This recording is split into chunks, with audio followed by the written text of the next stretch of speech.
What's up, everyone? Welcome to the Power Play with CJ. We're focusing on the Boston Bruins landing Nick Holden from the New York Rangers in exchange for a third-round pick and I don't say former high-end prospect. He's never really a blue chipper, but Rob O'Gara. He's got a couple cups of coffee with the Bruins. I think at this point we've kind of established O'Gara is what he is, and I think a fresh start with the Rangers organization would be a really good thing for him. We'll start right there. I think again, O'Gara wasn't going to move the needle for the Bruins, and the Rangers are devoid of decent young defensemen. I think at 6'4" and 210 pounds, and still only 24 years of age. O'Gara might be an intriguing guy for the Rangers to add to their organization. I believe grew up a Rangers fan, if I'm not mistaken, on Long Island. Don't quote me on that. Third round pick. Hey, this is an organization that gave a third round pick for Zach Ronaldo, so take that with a grain of salt. Going a step further, this was a lot to give up for Nick Holden.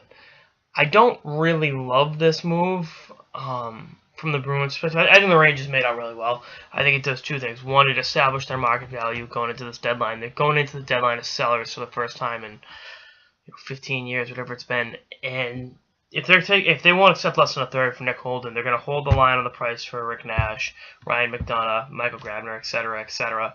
And that's just the reality of the situation. I think Gordon made a really smart play right here. Again, this was his first move to make.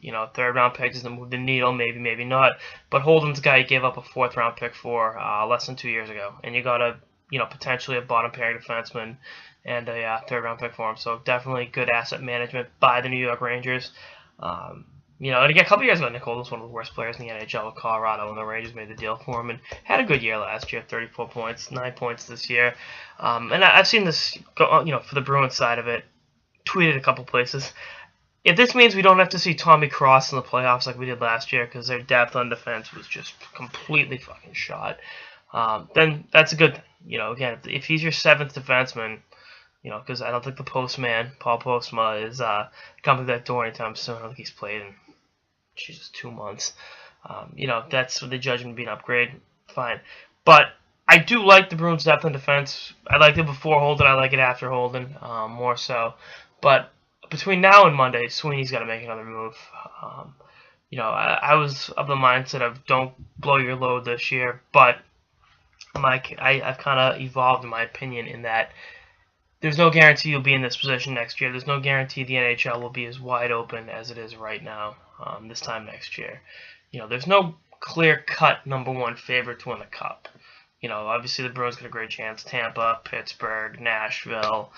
I can go on. Winnipeg's got a phenomenal team. But now is the time. If you're the Bruins, you can make a run this year and potentially, at the very least, make it to the final.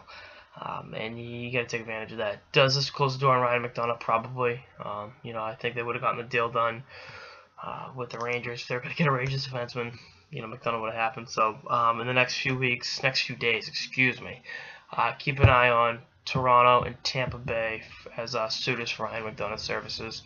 And I still think there's a good chance Erik Karlsson gets moved. That's definitely another one you're going to watch. But, again, this is the first domino to fall. There will be more in the next few days and weeks. And, again, I love this from the Rangers' perspective.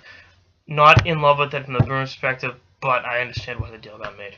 So, anyway, that's all I got. Episode of the Power Play with CJ. Stay tuned for episodes through the season and beyond. Later, guys.